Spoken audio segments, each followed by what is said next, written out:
Yung angel of death po kasi, yung mga nagpumapatay po, yung mga labi na sa mga kasamahan ko, na mga worker na napatay na po. Bali, kung saan po yung, for example, ako po, pag nakitaan ako ng loyalty, yung talagang gusto kong pakita yung faithfulness ko sa ministry, sa anak ng Diyos, maaari kong gawin yun. Pinaka-worst na, sinabi ng isang anak sa isang ina, Mama, hindi naman talaga kayo ang tunay na may-ari ng buhay namin. Ginamit lang kayong instrumento ng Diyos para mailuwal kami. Pero ang nagmamay-ara sa amin si Pastor Kibuloy, ang anak ng Diyos. Ako po ay nakaranas ng karumal-dumal na torture po na utos po ni Pastor Kibuloy. Sabi niya sa amin na lahat kayo, ang gagawin nyo, iuntog nyo ang ulo nyo sa pader. Hindi kayo titigil hanggat hindi nagdurugo. Tapos po, suntok namin yung kamay namin, hindi kami titigil hanggat hindi magdurugo. Tapos, meron pa nga ako mga katibayan dito, Madam Chair, na sa kamay ko, may mga pasak pa pati dito sa noo ko. Then that time, meron ding nagdala sila ng yung mga dinikdik na sili. Tapos pinapalagay sa aming mata, bibig, at buong ari namin. Yan po ay kasinungalingan at kung yan ay akusasyon, inihiling ko ang accuser na mag-file siya ng kaso laban sa akin.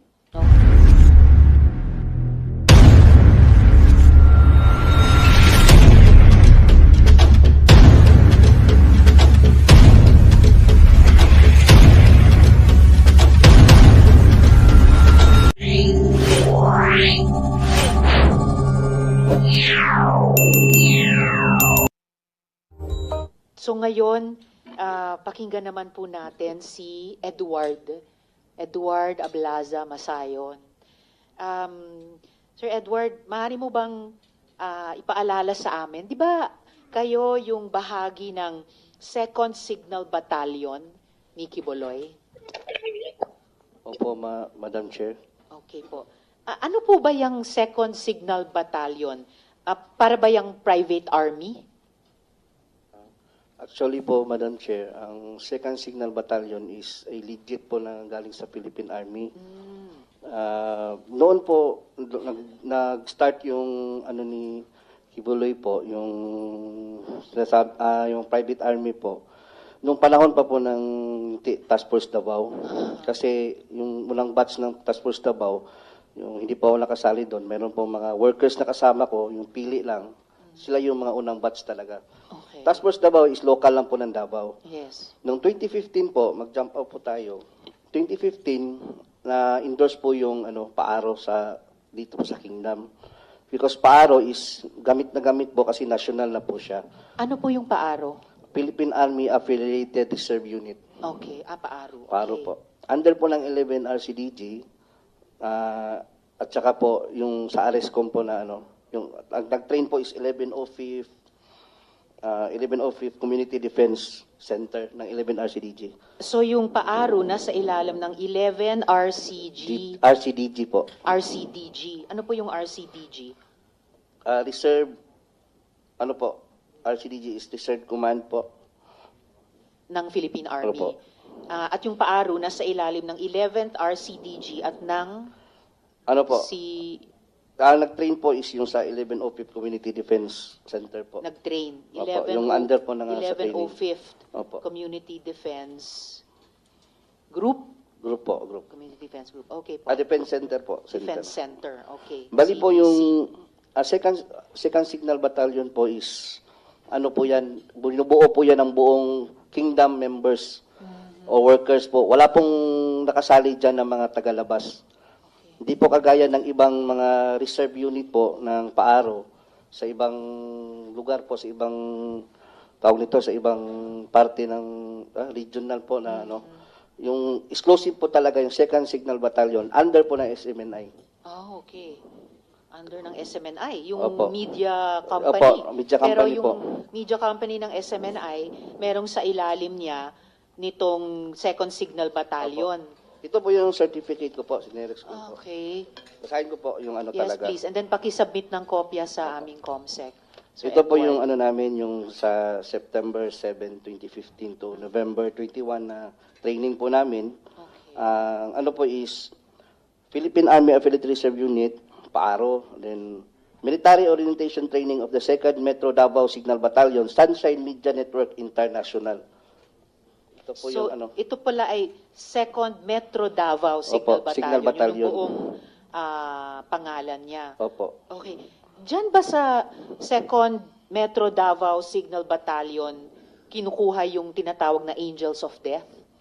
Actually po, meron po tayong diyan po niya kinukuha. Yung ibig kong sabihin, yung Angel of Death po kasi, yung mga nagpumapatay po, yung mga labi na sa mga kasamahan ko, na mga worker na napatay na po.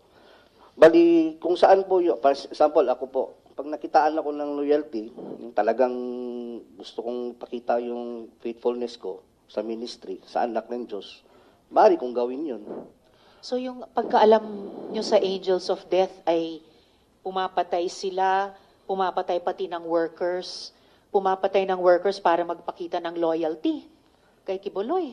Yung Angel of Death is nabuo po yun, yung sa mga against sa kanya. Like sa pastoral po, narinig niyo po sa kanyang yung na ano po ni Lulia, na papatayin yung mga pamilya niya pag lumabas, pag marami silang alam, tapos lumabas sila, hindi na sila maaaring makalabas sa ministry, sa poder niya. At saka maraming alam po, yung nakakaalam po sa, lalo sa pastoral, inner circle, yung mga ganun po. Tsaka mayroon din pong member ng yung sa Angel of Death, yung kasama ko rin po, yung si Simon Tagnipis. Si Simon Tagnipis po kasi, siya yung pumatay kay Jarog. Kay? Jarog po. Jaruk. Opo, Jarog. Sino po si Jaruk? Duming Jarog, hindi ako, dato po yan ng Kausayan. Kahusayan? Sityo Kausayan ng... Sitio Kahusayan. Opo, yung sa atayan, sakop atayan ng Manuel Gianga sa Davao City. Sa Davao City, Sitio Kahusayan. Nakasama ko po yan, open secret na po yan sa security department sa amin na siya yung talagang tumira kay Jarog. Ang security department, ito rin po yung 2nd Metro Davao Signal Battalion. Opo, under po ng Okay. security department yan ng Kingdom. Kasi more or less 21 department yung nasa loob ng Kingdom. May logistics, ganyan, transportation. Opo, logistics kina Mr. Resita at Opo. tiging kayo naman sa Sa security, security department. Okay. Ganun po yung namin, set up po dyan sa loob. Okay. At nung nasa loob po kayo nitong 2nd Metro Davao Signal Battalion o yung security department, meron ba kayong nasaksihan na inabuso o meron ba kayong nasaksihan na sinaktan? Paano yung ginagawa sa kanila? At bakit sa mga balita, bakit usually sinasaktan yung mga miyembro? Maging ako po, hindi po ako exempted sa punishment. Kasi mari nilang sabihin sa akin na sa Bisaya pa, pabadlong yung matigas yung ulo. Tao rin naman po tayo nagkakamali. Lalo na yung sabihin, bawal mag-cellphone, bawal manood ng sine, bawal maglaro ng computer games. Because I was there, 15 years old pa po ako, since 1999. I started yung nag-solicit ako, nagtitinda ako ng puto, kakanin. Tsaka po, yung mga palo po yung mga punishment po na sinasabi lalo na po sila ni Ate Gingging, yung naranasan niyang fasting, nauso po yan dati. 99, I was there in Tamayong. Kaya po, totoo po yung sinabi niya, na bawal po talaga silang kausapin, bawal pong tulungan, bigyan ng pagkain kasi madadamay ka. Tsaka yung hindi naman po sila makakain talaga kasi yung mess hall separate. Nasa taas yung mess hall nasa baba. Makikita sila kung kakain. Tama yung sinabi nila, in order for them na mag-survive yung physical nila, inom ka talaga pag naliligo ka. Yun ang testimony din ng mga nakaranas din ng fasting na nakausap namin after nun. Sa akin naman po, yung paluan po, 2013, massive po yun. Na pinasuot po kami ng SS, yung orange, yung serpent seed po ang alam mo yung sa preso? Serpent seed. Opo. Naka-orange kami nun. Tanggap naman po namin yung time na yun kasi akala namin siya yung anak ng Diyos, yung talagang tanggapin mo yung punishment mo. Alam niyo po yung parang ang turing sa amin na yung trapo, mas may karapatan pa yung trapo kaysa sa amin. Hindi kami, kahit bata, bawal kaming kausapin, bawal kaming mag-ingay. Yung isang beses nga, tumawa kami, pinapalo kami ulit. Tawa lang po kasi mabigat kaya yung mag-ano ka ng bato. From gising kami ng 4 a.m., preparation para devotional 5 a.m., tuloy-tuloy na yan, work job, kain, tanghalian, kain lang, 1 oras lang yung pahinga. Hanggang alas 10 ng gabi yung ano namin, trabaho, puro Mas overtime. matagal pa sa pagkakaroling atiging na 14 hours. Kayo, 4 a.m. hanggang 10 p.m. Opo, di pa po kasali yung 20 devotional. 18 hours, may devotional pa. Bago matulog po, yung mga 11 na po kami makatulog, 11 or 12, ganyan. Ay, wow. Okay, so 16 hours, pwedeng umabot ang isang araw. Opo. Okay, yung mga pagpatay nung 2nd Metro Davao Signal Battalion o yung security department, si Kibuloy ba ang nag-order ng pagpatay sa mga dating KOJC members? Opo, kasi yung kay Simon po kasi, nasabi nila sa amin yan. Ito si Simon Nakausap ko si Simon. Tagnipes. Aha. Opo. Way back, ano yun? Hindi ko naalala yung mga taon na yun. Pero sabi niya na kasi may galit daw kasi si pastor doon sa yung Jaruk, kasi yung lupa niya doon, ayaw ibenta. Jaruk. Opo. Si Jaruk at si Simon Tagnipes ay parehong tao or Hindi po, iba. magkaiba sila? Opo. So bakit, kung galit si Kibuloy kay Jaruk, bakit papapatayin si Simon Tagnipes? Si Simon po kasi, nung matapos niyang patayin si Jaruk, Siya ang siya pumatay kay pumatay Jaruk. talaga. Matapos niyang barilin si Jaruk, nagkasama ko siya sa KOGC compound doon sa Katitipan, na kung saan security din siya. Parang normal lang, parang walang nangyari. Hanggang sa lumabas siya. Yung paglabas niya po, hindi pa siya nagkaroon ng threat kasi nanahimik lang siya nung time na yun. Pero di namin alam bakit few years, ilang taon na, bakit nag-live siya ng Facebook. Against na siya ngayon kay Kibuloy po. Nagdala na siyang Bible, yung against sa doktrina. Sabi ng ano niya, yung mga kanyang pamilya niya, pinuntahan siya doon, nilapitan upang pabalikin. Ngayon, ayaw na niya kasi sabi niya, ngipin sa ngipin, mata sa mata.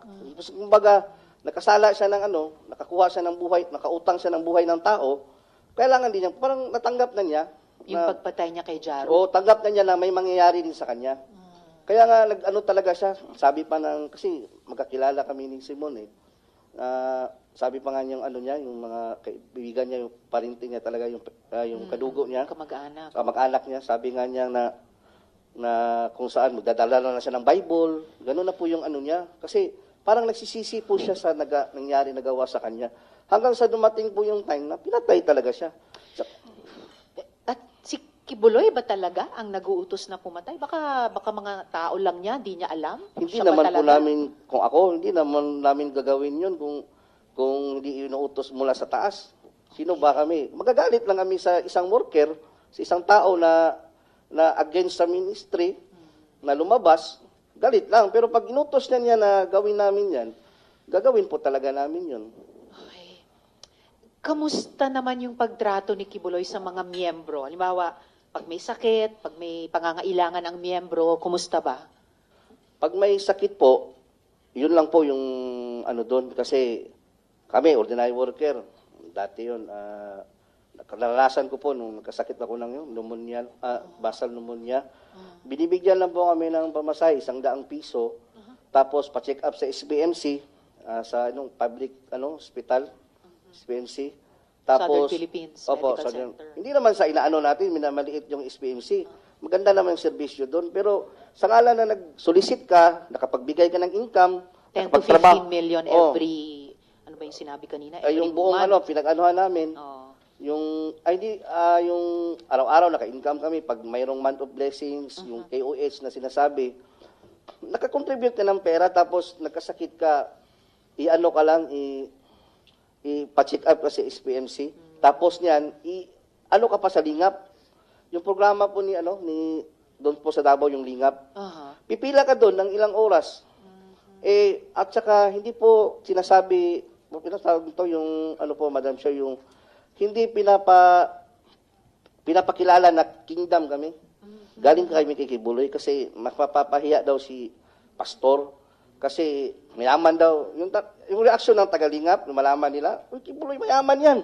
Bakit kayo nanghihingi ng Yun na nga. So, ayuda. Ganun po yung Tama rin. So, kasi nakaka-generate kayo ng malalaking pera, Opo. pero hindi, kumbaga, katumbas Nung yung medical care na medical care po. nakukuha nyo kapag kayo naman ang nagkasakit. Kung may ibang pangangailangan bukod sa health, ganun din ba yung nangyayari lang? Yung halimbawa po, yung katulugan nga namin, alam po nila General Torre po yun, yung nasa sila Colonel Maranta, nakapasok sila doon, yung tulugan ng mga babae doon. Parang dito, malaking ganito, tapos ano na, parang mga sardinas dyan. Tabi-tabi, lahat. Walang maayos na tulugan. Kaya kabaliktaran po lahat nakikita natin sa TV, yung propaganda. Saka yung yung binibigay sa amin, supply, sabon, ayan. Yun po, yung honorarium, swerte lang, mabigyan ka. 500 minsan, weekly, or 200. Depende sa tagal mo na sa loob. At sa kabila ng milyones na kinukwota sa inyo buwan-buwan. So pati yung mga higaan, ilang paligo lang kumpara sa kailangang higaan ni Ate Gingging nung may bare, tapos may pako. Ito, very bare din sa karanasan ninyo. Ngayon, Sir Edward, pagkatapos nung mag-share kayo ng testimonya nyo sa Senado, sa pamamagitan ng video noon, inamin mo na lumapit ka kay Crescente Canada. Yes, kayo po. So, maaari mo bang ikwento, Sir Edward, yung encounter na iyon? Opo, ganito po yan. Di ba po, yung last December, Opo. nag-ano po tayo ni attorney, yung kami, yung office about po. sa yung coming na hearing. Opo. Gaya po sinabi ni Yulia, kahit nila po ni Tiginging, lahat kami dito, loyal at committed po kami lahat. Naniniwala kami na anak siya ng Diyos, glorified body. Kahit na lumabas ka, dahil parang doon ka na lumaki, yung mundo mo doon na umikot. Doon na umikot yung mundo mo. Tapos pag nalaman mo na para sa isip mo na siya na talaga yung daan at katotohanan kahit nasa labas ka, magkaroon ka ng takot, baka mamatay ka, tapos siya yung harapin mo. Kung ganun po yung nararamdaman namin. Kaya, nung time na yon, uso yung pinalabas na nag-glorified na raw si Pastor. Yung time na yun, hindi na siya nagpapakita gaano. So, lumapit ako ngayon kay Enteng Canada po, Crescente, sa Barangay Hall. Kasi baka sakali ako na totoo nga si Pastor, naka-decide talaga ako na lumapit. January 16 or 17, kung di ako nagkakamali. Nitong taon. Kumbaga, pagtatraidor po yung gagawin ko, yung ganon. Kasi isusuka ko yung mga contact ng staff ninyo. Gagawin ko talaga yon kasi parang na-feel ko na totoo talaga to si Pastor. Parang, Lord, patawad po kung nakakontak ako sa kanila, nila Arlene. Ganon po na-feel ko kasi I've been there for 20 years. Tapos yung faith mo, alam mo na lumaki ka sa isang relihiyosong pamilya, yung ganun po. Tapos, paglapit ko po nung time na yun, buti na lang, may sinabi si Inteng, bago ko na ibigay, buti na lang, hindi ko na ibigay yung number. Hindi kasi siya nag-ask nung una. Unang ginawa niya, nung usap kami, fellowship, ang ganda ng fellowship. Ito, ganyan talaga yung sa kingdom, buhay ni Pastor, ganyan. Bigla lang kalagitnaan, na iba yung usapan namin. Ba't naman kasi kayo pumupunta dyan? Ba't naman kasi kayo nag-testimony dyan? Hindi mo alam.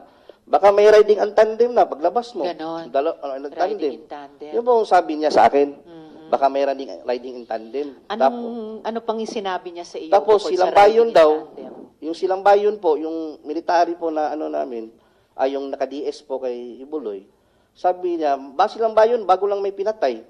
Anong pangalan nun? Lambayon po apelido. Lambayon. Parang Dino ata yung pagkakaalam ko. Nilo Lambayon. Dino Lambayon. po. So nung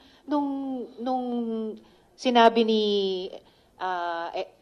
Mr. Canada yan, Enteng Canada, na isang riding in tandem lang yan, tama ba na tinanong niya sino yung kausap mo sa mga staff ko? At nung binanggit niya yung riding in tandem, kaugnay ng mga staff ko, ano yung pagkaintindi mo sa tanong na yon at sa sinabing iyon? Ang pagkakaintindi ko po, na maaari kaming ipapatay kung papatuloy namin itong ginagawa namin. Kasi pagbanggit niya na Silambayon, doon po ako kasi Silambayon po kasi, kasama ko yan sa Julo, na nangharas doon sa yung mga native doon, yung mga nakatira sa Julo. Mga lumad. Lumad po. Aha. Pumunta nga, yung ebidensya, marami tayong ebidensya. Yung si LJ Lindaan, yung sa JMA News, pumunta doon. Yung si dating chief ng Tibungko at Tugbok, si Alcala ba yun na pumunta din sa amin, interview. Ako yung kaharap. Aha. Yun po yung mga kasi silang bayan po kasi nag-alias pa nga siya noon, alias Rico, tapos naka-wig siya. Alias Rico. Oo, nung ginamit niya doon sa Julo. Aha. And kanina nung Sir Edward, nung binabanggit nyo sina Simon Tagnipes at Jaruk, may binanggit din kayong usapin ng lupa. Ito rin ba ay kaugnay ng mga hinaras na mga lumad? Or iba Opo, pang- kasali na yun yan sa Julo, buong ng Ramayo. Jolong, Julo, Sitio Julo. Sitio Jolo. Opo.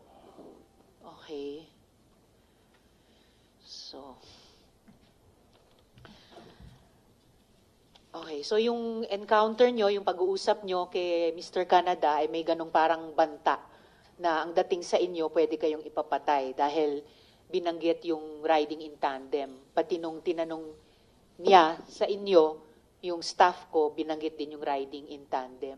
Ano yun? Pati staff ko, binabantaan nila? Hindi po, hindi naman talaga direct na ba. Ngayon. Pero parang ano lang ba, yung pag ka dyan, iniksian lang, na bayrang riding in tandem. Kaya natakot din po ako nung sa mga kasamahan ko na staff, kasi konsensya ko rin naman, kung ibinigay ko yung numbers, nirason ko na lang na, iwan yung ko, nandoon sa isang cellphone ko yung makontak, kasi nagmamadali akong pumunta dito para makausap ka. Kaya, alam niyo po ba, pinag-isipan ko yun bago pumunta doon. Nalangin talaga ko, Lord, kung kalooban mo na totoo si Pastor, magaganap talaga ito, mangyayari talaga na babaliktad talaga ako. Buti na lang, naka-mention siya nung time na yun. Parang yun na yung ko eh. Alam mo yung masaya ka, nag-usap kayo, fellowship, tapos biglang kumambyo. Yung saya mo, nabaliktad, na parang Iba. Iba na to Mayroon namang inutusan nga si Simon. Kaya lahat ng napatay po nila, na mga kasamahan ko, sila Simon Tagnipes, sila Nanay Elsa Bolivar, si Raymond Pasyol, naaalala ko po doon sa yung na-recall ko ba sa isip ko, bida to yung kawawa yung mga kasamahan ko. Si Elsa Bolivar na binanggit din ni Ate Gingging kanina, yung senior citizen. Opo. And then binanggit nyo ngayon si Raymond Fasiol, na binanggit mo rin dati sa Opo, video opo. interview nyo. Marami ba to? Yung mga pinapapatay, no? Actually, mayroon pa po mga iba dyan na hindi ko po minention, baka na po yung magsabi. Opo. Mga ilan po sa pagkaalam nyo? Kaalam ko po, mayroon pa nga yung pastor under investigation po, yung isang pastor na pa po yung si Dishera, yung apelido Dishera, worker din po yun dati. Member o worker yun siya. Kung hindi mo kasi kahit sabihin mo na, Madam Chair, bakit mga member o mga worker, parehong ikinamatay, pwede namang magkasakit yung isa, nabunggo ng tricycle yung isa, pwede naman yung, bakit puro baril? So, panay baril ang, Oh, pagbaril panay- ang ikinamatay. Panay puro pagbaril yung yung kinamatay ng mga coincidence talaga. Tapos kung mag-imbestiga kayo doon sa mayroong pulgay, mga ganun po, Okay. So, may mga fall guys pa. na nahuli. Tapos hindi naman pala yung yung totoo, kumbaga hindi alam ng pamilya na may nahuli na pala sa sa mga suspect, yung ganun po na sinikreto ng police station. Alright. Dagan salamat, Edward. Paki-stay on para sa rest ng hearing natin. Ms. Jocelyn, tama ba na yung anak mong minor ay dating miyembro ng KOJC? Yes po, Madam Chair. At yung anak niyo po, siya din po ba ay pinalimos ng Yes po. KOJC? Okay. So, bakit mo siya kinuha sa KOJC, yung anak mo? Gusto ko po sana umpisahan yung ko. Yes, sige po. Briefly kung So, maaari. Sige po. Mapagpalang araw sa ating lahat po, no? Gusto ko lang itong i-share, hindi dahil galit ako. Kasi napakabuti ng Diyos sa akin. Ngayon, simula nung nag-withdraw ako ng loyalty, nagpaalam ako sa office ni Mr. Kibuloy dito sa may Angono, KLC. Last year, nagpaalam ako na mag-withdraw ako. Kasi ayoko na magsimba pa dyan or maniwala, magiging patuloy na maging sympathizer kung nagdududa na ako sa kanya. So, nirespeto ko pa rin yung ministry niya. Nagpaalam ako. Tapos yung, dati po akong full-time din, 1993. Katulad din ng iba, ginawa din kami taga-produce ng pera through sa paglilimo sa iba't ibang paraan. Ako, umaakyat ako ng bus, o gamit yung mga iba-ibang association, lahat-lahat na lang ginawa namin. 21 November 25, lumabas ako kasi nagkaroon ako ng ulcer. Kasi 1999, naranasan ko din yung parusan dry fasting. From Cagayan, pinapunta ko ng Davao for dry fasting, 7 days, nang hindi ko din alam kung bakit. Wala nang nagsabi. Until now, ano ko pa yun? Yun ang ano ko ngayon. Kasi nagkaroon ako ng ulcer nga hanggang ngayon. Ano ko pa rin yan. Yun pa rin ang sakit ko. Tapos, year 2021 April, naimbitahan yung anak ko na 13 years old. Actually, 3 sila. O yung kasama din yung anak kong 13 years old sa Angono KLC para daw sa preparation for youth camp practice. Tapos pinayagan ko lang kasi mas gusto ko kasi bilang isang ina, gusto mo mga anak mo mapalapit sa Diyos para hindi mapariwara. So pinayagan ko. Nagulat ako, dumating yung gabi, yung 2 anak ko na lang ang nakauwi. Yung panganay ko tsaka yung sumunod ko sa bunso. Yung 13 years old ko, hindi nakauwi, hating gabi na. So wala akong alam. Inano ko yung ministro nila assign kung nasaan. Tinanong ko through chat. Hindi rin niya alam. Tapos nalaman ko na lang sa may kapitbahay ko na member din nila na dinala pala yung anak kong 13 years old sa tinatawag nilang glass house. Itong glass house na to, ito yung dinadalhan nila ng mga young people na nare-recruit nila for training sa logistics, yung pagtitinda. Doon nila dinadala sa glass house. Exclusive yun sa mga young people. Doon nila dinadala. Tapos hindi ko kaagad na, wala akong means of communication sa anak ko kasi wala naman siyang cellphone. Tapos after 3 days, sa pangungulit ko doon sa ministro nila, nakausapin ko yung anak ko. Nakausap ko siya sa cellphone through sa youth leader na na-assign si Rima Fauni, yan. Tapos yun nakausap ko siya, bigla akong nagulat dahil ang nag-iba yung salita niya. For a 13 years old, nagulat ako. Mama, hindi na ako mag-aral. Kasi babalik na ang Panginoon. Tapos si Pastor Kibuloy mag-glorified na. So nagulat ako kasi bagong member lang yung 13 years old ko at that time. Ano siya masipag yun mag-aral. Talagang sobrang sipag niya mag-aral. Nagulat ako, ganun na ang salita niya. Tawag dito, sabi ko, anak, ganito yan kasi dati akong worker dyan so alam ko. Kahit pa mag-glorified si Pastor Kibuloy or bumalik ang Panginoon, magpatuloy ang mundo, hindi totoong matunaw ang mundo. Kailangan mong mag-aral kasi yun ang tama dahil minor ka. Tapos hanggang sa hindi ito na yun, ito na yung ito na yung gusto ko. Magtinda na lang habang buhay para sa anak, para kay Pastor Kibuloy, kay gusto daw niya makarating sa 7th heaven. So ibig sabihin, sabi ko, nak, mayroong nagsabi sa iyo kasi hindi mo alam yan bakit mo masabi 13 years old ka lang, new convert ka lang. So merong nagsabi sa iyo niyan. Ayaw niyang aminin. Tapos sabi niya, mama, lagi kong ini-insist sa kanya, Madam Chair, na anak, mag-aral ka, sige, kung gusto mo dyan, maglingkod ka dyan, maging alay ka ng buhay mo kay Pastor, through Pastor Kibuloy, mag-aral ka talaga. Ang sabi niya, mama, pinaka-worst na, sinabi ni isang anak sa isang ina, mama, hindi naman talaga kayo ang tunay na may-ari ng buhay namin.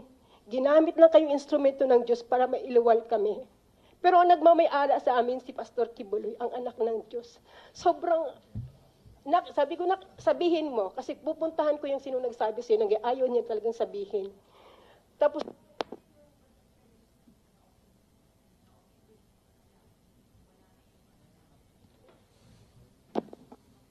Ayun, okay na. Actually, Miss Jocelyn, talagang, sa puntong yan talagang napakasakit marinig at nakakabahala sa isang ina. Pero baka senyales din ito na kailangan din natin pagkatapos nyo ngayon, marinig si Mr. Kibuloy at marinig sina General Torre bago lalong sumama yung panahon. So, kung maaari ko kayong pasalamatan sa punto pong ito, pero kung mayroong pang mga tanong, mamaya please stay on. Pwedeng last na inanong ko na lang, Sige po, Ms. Jocelyn. Kasi dito po nagpatuloy na siya doon, tapos dahil sa ko na ipag-aralin siya, dito ang pinakamalaking problema dahil pineke nila yung pag-aaral ng anak ko. Kinuha nila yung report card, previous report card ng anak ko ng grade 8, tapos PSD, kunyari in-enroll nila. Pero sa isip ko bilang isang ina, paano ang isang bata nakakapag-aral ng mula umaga hanggang gabi, madaling araw, nagtitinda ng otak.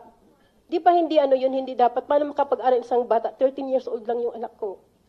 May sakit pa siya sa baga kasi mahina ang baga noon. Lagi kong sinasabihin may sakit sa baga ang anak ko. Tapos ma'am, nung time na sinasabi nila na ini-insist ng youth leader na nag-aaral yan te. Ito yung Rima Fauni. Opo. Pati yung dalawa yan sila, si Carla Guillermo. Oo. Okay. Tapos ma'am, nagpatulong ako sa teacher niya dati, grade 7. Ma'am, pakitrace kung talagang ba na-enroll ang anak ko. So, sabi ng teacher niya, ma'am, kahit saang school, wala siyang makitang pangalan ng anak ko naka-enroll. Pero sinabi na naka-enroll. Tapos nung time na nalaman ko yun, ma'am, pinagpursige ako. Sabi ko, pupuntahan ko yung hideout nyo kasama ang DSWD at DepEd, may kausap na ako. Siguro sa takot nila mamang iskandalo, hinatid nila yung anak ko sa bahay. Ay, So pagdating mabuhay ma'am kayo. pagdating nun sa amin na to make the story short, Yes. nakauwi ang anak ko dahil siguro napilitan Mabuti. sila. Pag-enroll ko ma'am ng grade 9, sinubukan ko i-enroll ulit sa grade 9. Kahit sinasabi nila na na-enroll sa grade 9, Correct. sinubukan kong i-enroll sa grade 9 para makita ko kung anong reaksyon ng bata. Kasi kung totoo nag-aral siya, niya ako, mama, hindi, kasi na-enroll na ako doon, nag-aral ako. Wala siyang kahit anong reaction, ma'am. So, na-confirm ko na hindi talaga siya nag-aral. Tapos Salamat, isa pa, Miss ma'am, Jocelyn. pinatanong ko po sa teacher, pina-interview ko, ma'am, siya sa teacher. Kung nag-aral ka, sino ang teacher mo, kung online man, o sino ang principal mo sa JMC. Ma'am, Yung Jose wala po Maria siyang College. alam. Wala Okay. po siyang alam. Okay. Maraming salamat, Miss Jocelyn. At talagang mabuhay kayo sa kuha, no? Yung matagumpay na pagkuha nyo sa anak ninyo. And salamat din sa pagbanggit sa DSW at DepEd dahil mamaya may itatanong din tayong kahit mabilis sa kanila dun sa pag-rehabilitate ng mga bata na kinuha na ng magulang o ng gobyerno sa KOJC, kaugnay ng moving forward natin mula sa itong napakarami at matitinding problemang naiimbestigahan natin dito. Maraming salamat, Miss Jocelyn. Paki-stay Yes, on sa hearing natin in case Yes, po. may iba pang mga kaugnay na Yes, po. tanong. Maraming salamat Salamat din po. Sir Joar. Sir Joar Martinet.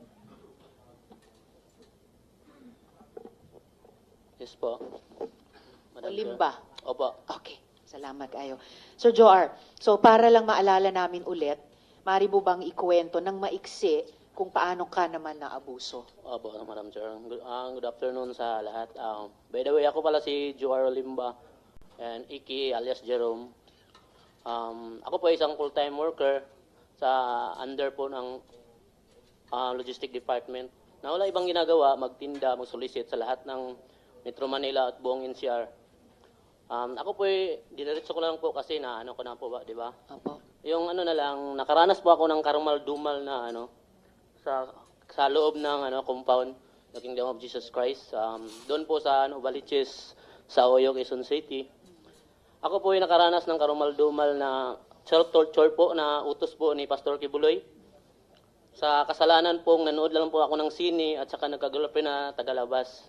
Ang sabi niya po sa amin, true calling po yun, hook up po ang tawag noon. Sabi niya sa amin na lahat kayo, ang gagawin nyo, iuntog nyo ang ulo nyo sa pader. Hindi kayo titigil hanggat hindi kayo hihinto. Hindi nagdurugo. Tapos po, suntok namin yung kamay namin, hindi kami titigil hanggat hindi magdurugo. Tapos, mayroon pa nga ako mga katibayan dito, Madam Chair, na sa kamay ko, may mga pasa pa pati dito sa ko. Then that time, meron ding nagdala sila ng yung mga dinikdik na sili. Tapos pinapalagay sa aming mata, bibig at buong ari namin. At pagkatapos noon, hindi namin alam kung anong mangyari sa amin. Sabi na lang sa sarili namin kasi faithful pa kami ni Kibuloy noon para sa ama to. Sabi na lang sabi ng kasamahan ko sa isa doon, hindi na pala langit to, impyerno na pala to. Yun ang sabi ng kasamaan ko noon that time. And- That time, hindi pa nakontento. Pagkatapos, after 2 weeks yata, dinala pa kami sa doon sa Guadalupe. Pinatrabaho kami ng walang permit. Yung building niya, yung ginagawa niya ngayong SMNI. Kami pinakauna nagtrabaho doon. Tapos binigyan lang kami ng 2 damit. Yun lang, palitan lang. Trabaho kami noon, 2 buwan yata kami nagtrabaho doon. Doon, pagtatrabaho namin, para sa Ama din. Yung ginagawa namin kasi para sa Ama, nagdadalangin din kami. So that time, was time na sa katagalan namin magtrabaho doon, naisipan namin parang hindi na yata tama to Di ba? Pagtrabuhain ka na walang permit, tapos bawal kami magtrabaho ng umaga kasi bawal nga, kasi walang permit. Gabi Bawal na kami, makita. madaling araw, hanggang umaga, alas 6 kami magtrabaho. Lahat ng mga kwarto doon sa building na yon, binabar down namin, pinagahamitan namin ng hammer. Yun lang ginagawa namin. Ilang taon yun, ay ilang buwan. Kaya pagkatapos noon, naisipan namin siguro na, nag-isipan namin na tumakas na lang. Wala kaming pira noon that time, di ba? Wala kaming damit. Tudes lang, di ba? Ang ginawa namin, meron kami nakukuha ng mga doon, mga bakal, Madam Chair.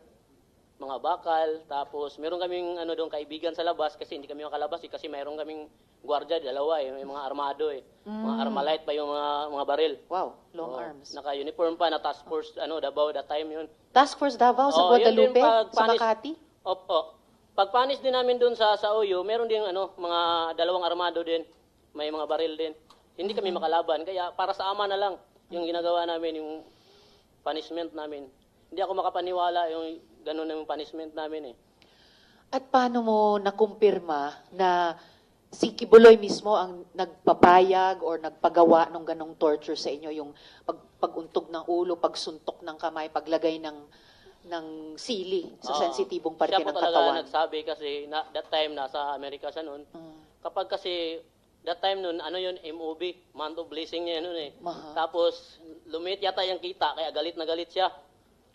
Kahit minor lang yung kasalanan namin, yun na yung for the first, hindi kami kapaniwala, yun yung sinabi niya na bakit ganun yung punishment namin. Kasi kadalasan yung punishment namin lang yung sinasabi natin, yung fasting lang, or palo sa puwit, di ba? Hindi yung naisip namin, para naman to fraternity, di ba? Pag ganun. That time, tinawag kami lahat, pinaakyat kami sa taas. Lahat ng may mga kasalanan, Madam Chair, pinaharap doon sa altar.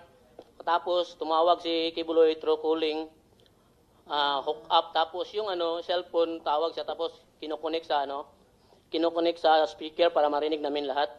Tapos binabanggit nila yung lahat ng mga kasalanan namin isa-isa. May naglalaro lang ng Dota. Kung sa akin noon, nanligaw lang ako tapos nanood ng sine. Samantala sila, nanonood pala sila ng sine sa Amerika everyday. Di ba? Sabi ni Ate Gigi. Oo. So, narinig nyo talaga siya, yung boses niya na mag-utos ng palagi kanyang yan, mga Madam Chair, torture. kasi hindi na bago palagi. Kasi palagi din ako na-hook up niya dati kapag nakakasuntok ako ng guard sa mall, kapag nagtitinda ako, kasi nagagalit ako Nagagalit ako sa mall kapag nahuhuli ako tapos sasabihin ng guard, Kibuloy yan, siyempre, magpakamatayan kami para sa kanya, di ba? Ihanda namin, buwis namin ng buhay para sa kanya. Ayaw namin, kasi yun ang utos namin, hindi dapat si Kibuloy. Hindi siya masali sa anong ginagawa namin na paghahanap ng pera. Di ba? At tama ba, Sir Joar, yung balita namin na pagkatapos lumabas yung video testimony mo nung sa nakaraang hearing, ay kinasing yung maliit mong karinderya? Opo, meron kasi, tinanong ko po yung may-ari ng, hindi kasi pagkatapos, hindi na ako umuwi doon kasi natakot na ako Tinawagan ko yun ng yung may-ari ng inaupahan ko doon sa karinderya ko. Sabi sa akin, huwag ka muna umuwi dito kasi mayroong mga tao dito nagpipicture. Tapos naghahanap, saan daw ako. Kaya hindi na ako umuwi. So, Yun lang, takot hinanap na ka ako. by name? Oo, yun lang. Pero hindi ko naman sabi kung sila yun. Okay. Okay, salamat kayo. Thank Salamat, you po, Madam Sir Chair. Joar. So ngayon po, dadako na po ako kay Apollo Kibuloy. So, Mr. Kibuloy, bibigyan ko po kayo ng pagkakataon na magresponde sa mga akusasyong ito. At marami po sila. Pero unang tanong po, ilan ang miyembro ng KOJC? Salamat po, Madam Chair, sa pagkakataong ito na makaharap ko ang lahat ng mga nandirito at narinig ko ang kanilang mga testimonya. At magpasimula po tayo kay Ms. Valdehuesa. Pastor Kibuloy, Mr. Kibuloy, Madam yung Chair. tanong ko muna, ilan ang miyembro ng KOJC? More or less po sa tingnan ko po muna ang exact na Kahit in estimate po. more or less po including mga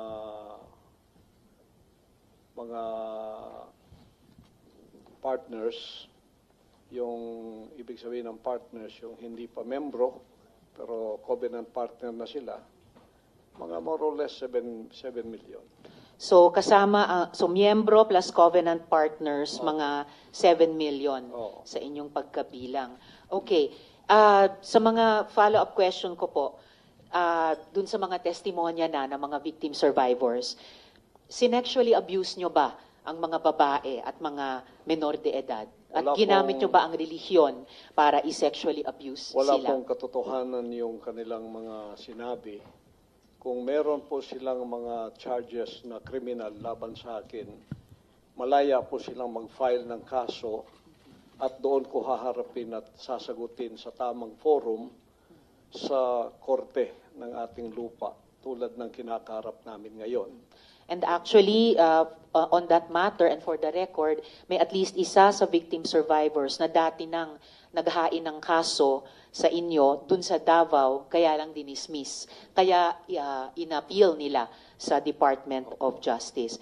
Yun naman pong mga testimonya ni na Ms. Valdewesa at ni Yulia, tinatanggi nyo ba ang mga testimonyang iyon? Tinatanggi ko po, wala pong mga katotohanan yung kanilang mga sinasabi, kundi sa aking paningin ay kabaligtaran. Ngunit hinahamon ko po silang mag-file ng kaso sapagkat ito'y mga kriminal na mga allegations. At ito ay para maging fair, ay maghain po sila ng mag-file sila ng kaso laban sa akin o kanino mang kanilang gustong mag-file laban sa mga kingdom na leaders or members because we are under the law of the Republic. Tulad po kay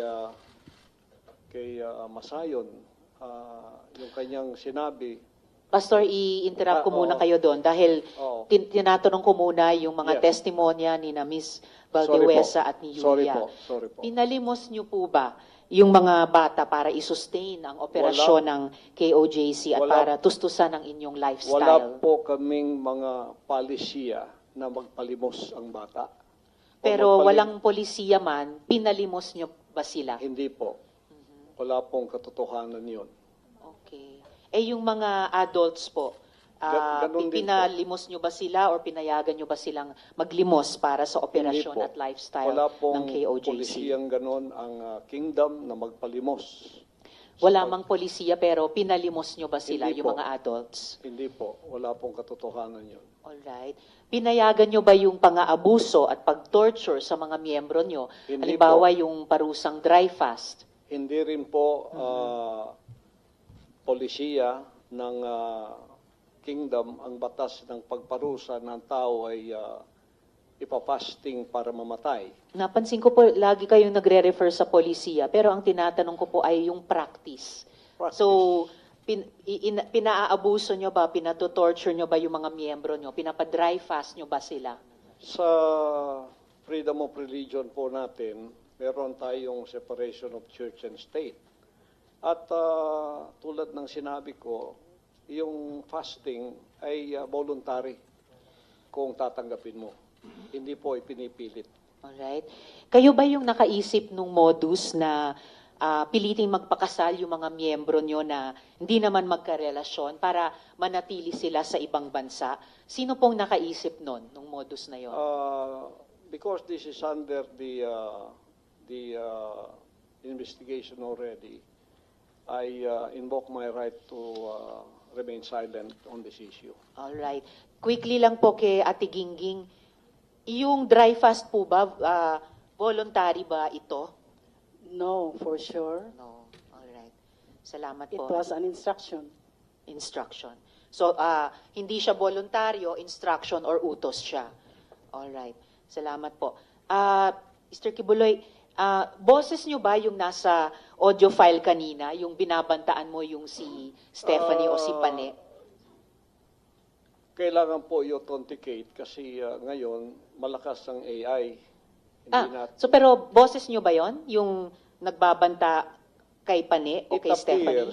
It appears na parang boses ko. Pero Alright. hindi ko po ma-authenticate kasi ngayong panahon na to, malakas ang AI. At Kaya- sino po si Stephanie Ibarra? Sino po si Pane? Isa po sa mga manggagawa. Manggagawa. Ano po yung relationship o relasyon nyo kay Pane o Stephanie Ibarra? Isa pong manggagawa. Isang manggagawa. Pero hindi ba totoo na kinupkup nyo siya, kinuha nyo sa inyong pag-aalaga nung siya ay 2 years old pa lamang? With this issue po kay Pane, I invoke my right din to remain silent. All right. So, pero sa pagkaalam po namin, inalagaan nyo siya nung bata pa lamang siya. So, parang naging tatay kayo ni Stephanie o Pane Ibarra. Tama po ba? I invoke my right to remain silent Invoke. po sa issue na yan. Okay. Kasi sa audio file naman po, sa kabila nung sa pagkaalam ay kinupkup nyo siya nung 2 years old pa lamang, bata pa lang siya, na parang naging tatay kayo niya. Pero sa audio file, bakit parang asawa? Asawa nyo kung ituring itong si Stephanie o Pane. I invoke my right to remain silent on that Alright. issue rin po. Ngayon po, kino-confirm nyo po ba na meron kayong isang hukbo o private army sa inyong disposal? At ano po iyang tinatawag na angels of death? Yan po ay kasinungalingan at kung yan ay akusasyon, inihiling ko ang accuser na mag-file siya ng kaso laban sa akin. Okay. So, sinasabi nyo kasinungalingan yung isang hukbo na nasa inyong disposal. Opo. Pero ano naman po yung angels of death? Hindi ko po, imbento po nila yan. Invento lamang. Ano ang, kanina po kasi sinabi po ni Sir Edward na yung, ano ba ito? Yung,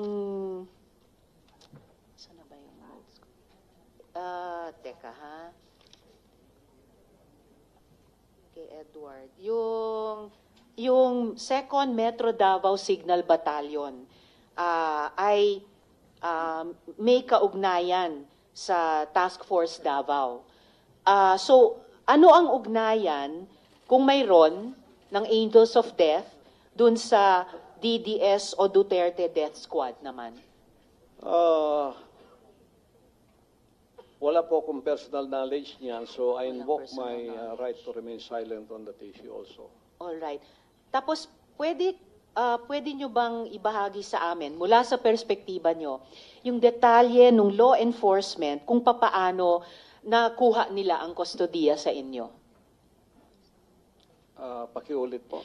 Mula sa inyong pananaw at karanasan, paano pong nakustodiya kayo sa kamay ng gobyerno, ng ating law enforcement With agencies? that issue po, I also invoke my right to remain silent. To make his message known is our responsibility. So here we are to pledge our lives to the Lord of eternity.